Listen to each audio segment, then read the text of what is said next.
Hi everyone. So going to do a little bit of an update today on what we're doing on the 68 Coronet. Got pretty much the whole of the underside now is completely welded up. All the new panels are in and the strengthening bars are in. So I've done most of the seam sealing, and I'm now just giving it all a little bit of a flat down so that I can give it a couple of coats of undercoat ready for the U-pole under seal. I've got that here. I think I'm going to use just the Gravitex stuff. I'm going to use the Raptor gun because apparently it's one of the better ones. And I think as far as the Gravitex, using that because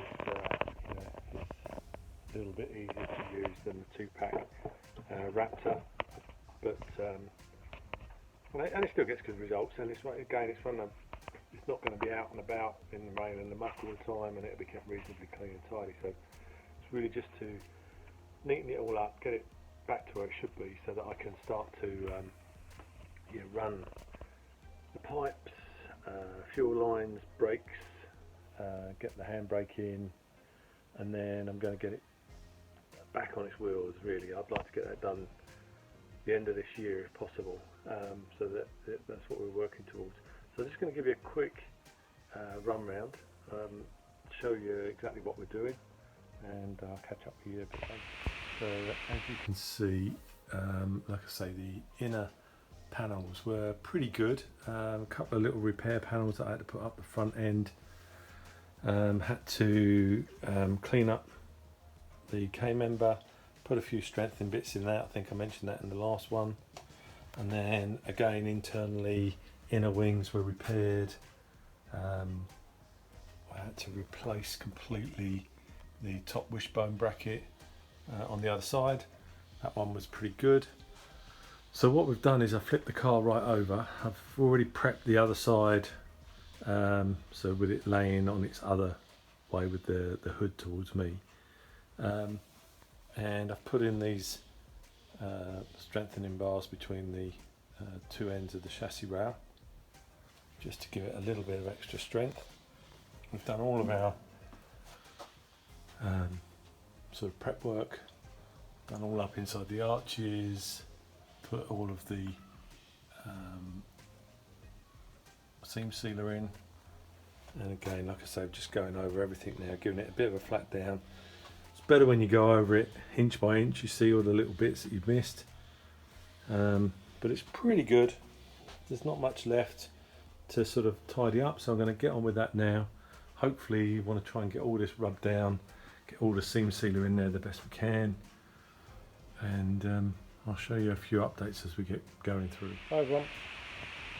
It's difficult this videoing while you're doing the work, because you get caught up in the work and you keep forgetting that you should be setting up the camera, or at least showing people what you're doing. So I'm gonna I've been on this probably two and a half hours.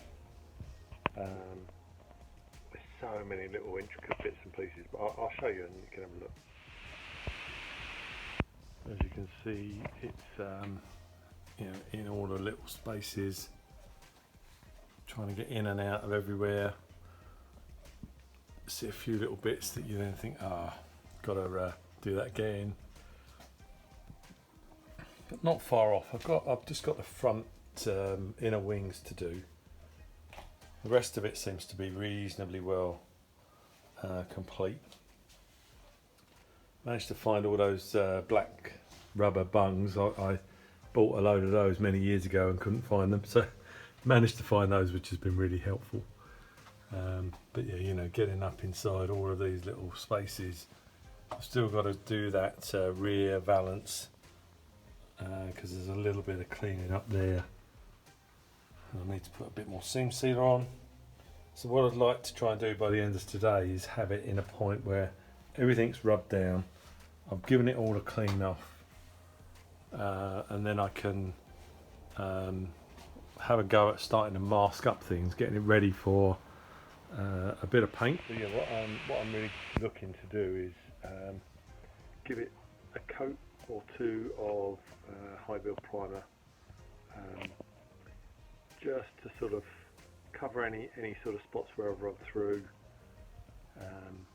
make sure that everything's as it should be, and then I'll go over it with the stone chip, and if I can get that done this bank holiday weekend, that would be a major milestone.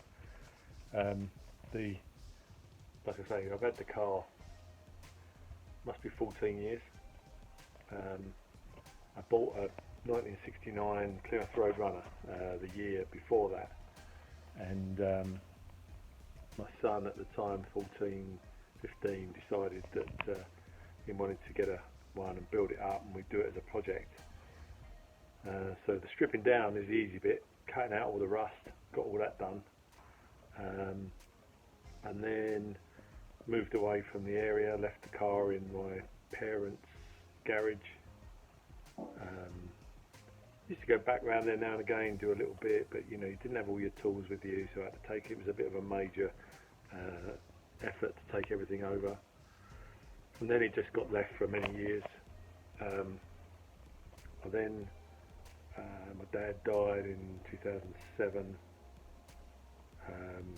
and started to go back over there to do a little bit while my mum was still around, spend a bit of the weekend with her.